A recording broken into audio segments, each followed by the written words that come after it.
lovely kids out here. Well, students, I hope you all are at your best of your health and you all are studying properly. Now students, today in this video, I have come up with a new English grammar topic, the punctuation and the capital letters. So let us first know what is the definition of the punctuation marks. The signs that are used to make the meaning of a sentence clearer to the reader are called punctuation marks. Now, there are various types of punctuation marks which we are going to learn through illustrations in this video. So students, today's lesson is punctuation marks. Let's see what are punctuation marks. The punctuation marks are the signs or the symbols we use in writing, and these marks make the sentences clearer and meaningful for the reader. A punctuation mark is a symbol that helps us to understand the sentence better. And some common punctuation marks are full stop, the question marks, and the exclamation marks. The full stops, the question marks, and the exclamation marks can all go at the end of a sentence. So, how do we know which punctuation mark to use? Now, it says, I am a period.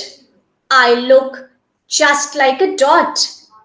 Every time you see me, you should stop, stop, stop. I am usually used to end and complete thought.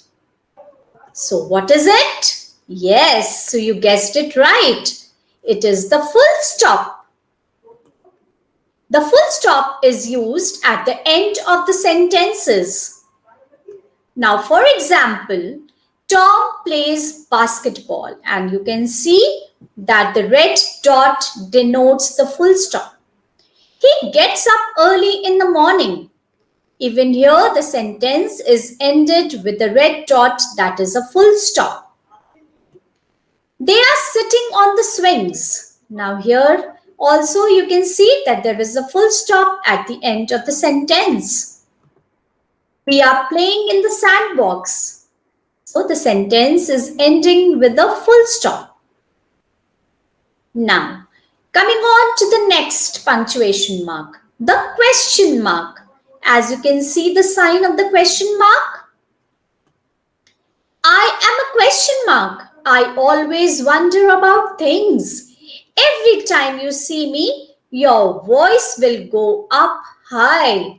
So whenever we are asking the question, our voice modulation changes, right? So the question mark. We can use a question mark at the end of a sentence that is asking a question. For example, do you want to swing with me? So now here you can see that if it is a question, the sentence is ending with a question mark. Why are they running? So it is an interrogative sentence and it is ending with a question mark. The question marks are denoted further in these sentences, like what are you doing? Where are you going? Have you seen the new film? So all these are the question marks and they are used in the interrogative sentences or the sentences which are asking something. So children, I hope the question marks are clear to all of you.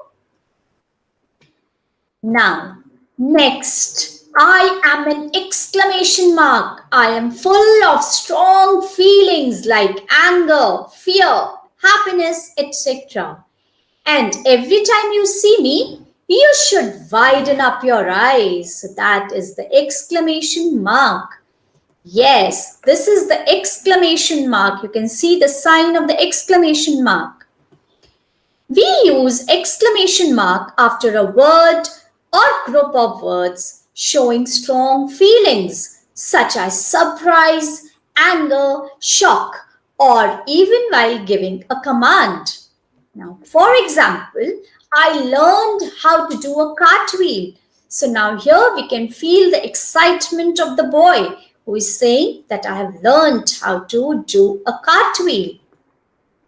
The monkey bars are so fun. So here you can see that the girl is so excited and happy because she is on the monkey bar. So she's saying the monkey bars are so much fun. So it ends with an exclamation mark.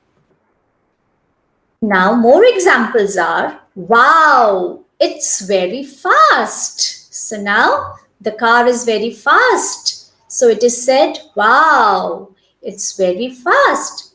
Now watch out. So now that is an exclamation mark.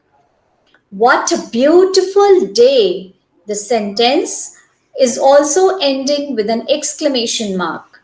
So I hope the usage of the exclamation marks are clear to all of you. They are used when we show a sudden surprise or a feeling of happiness in the sentences. The next punctuation mark is the comma. You can see the sign of the comma as well. Now, commas are used to separate a set of words, but they are not used before or and also we use a comma to separate the two sentences. Now, for example, I need to buy sugar, milk, bread, jam, or butter. So now here you can see when there are more than two items, then we have used a comma between the two words. My favorite subjects are mathematics, English, art, and environment studies. So here we have used the comma, but we have not used the comma before and. Now how to separate two sentences. Like for example, it is an old car, but it is very beautiful. So you can separate the two sentences with a comma. Now the next punctuation mark is the apostrophe. It also looks like comma, but the usage is different. Now we'll understand it with few examples. Now for example, that is John's little car. Now these apostrophe marks, these punctuation marks, they show the belongingness. That means that this little red car belongs to John. So we can also write it that is John's little car. And you can see that the apostrophe is used on the top, whereas the comma was used after the word and it was used towards down. Now this is my sister's bedroom. So the bedroom belongs to my sister. So we can say that this is my sister's bedroom. So sisters, we have to demarcate the word S with the apostrophe. My friend's house is big. So whose house is big? So my friend's house is big.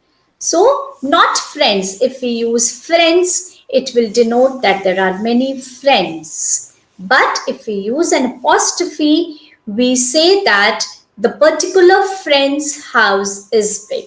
So I hope the usage of apostrophe is clear to all of you. Now coming on next to the speech marks, which are also known as the quotation marks. As you can see the sign here, we are using these inverted commas, double inverted commas to quote the exact words. So we open it with a quotation mark and then we end up with a quotation mark. Like for example, the doctor asked, how did you feel today? So here we are quoting the exact words said by the doctor. So it is written under the inverted commas. So we open the inverted commas and we write down the speech. And if it is a question mark, so we'll write down a question mark there and then we will end up or close the sentence with the inverted commas closed. So this is how we use it in our sentences. So these are also the punctuation marks. And when we use the punctuation marks, the quotation marks, so the first letter of the sentence will be capital and it will end with a full stop or a question mark, and then we are going to close the sentence with the inverted commas closed. So I hope you all have understood.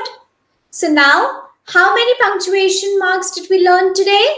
So we learned 6 punctuation marks, and let's recall them once again. The first one was the full stop, which is a dot. The question mark, the comma, the exclamation mark, the apostrophe, and the quotation marks. Students, next we move on to the usage of the capital letters. We use the capital letters for names like Mary, England, London. So all the proper nouns will start with a capital letter. We also use capital letters with the months of the year. For example, January, February, March, April, and so on. We also use them with the days of the week like Monday, Tuesday, Wednesday. So all the initial letters of the days of the week are in the capital letters. We also use it at the beginning of a sentence like I like apples. And then if there is a full stop and we have to continue with the next sentence will also start with the capital letter. Like for example, Mary likes apples. Full stop. She eats 5 apples a day. The proper nouns always begin with the capital letters. For example, Mrs. Clark asked if Amy would help. Now here, the starting word Mrs. and the proper noun Clark and Amy, the initial letters are in the capital letters. The next sentence, Uncle Rob took us to Texas. So here, Uncle Rob is a proper noun and Texas is a name of a city, so it is a proper noun, and all the initial letters are in the capital letters. So always remember, children, the first word of every sentence will begin with the capital letter. Here the example is, we enjoyed reading the book. So the initial letter is in the capital letter. The next sentence, those girls finished cleaning the counter.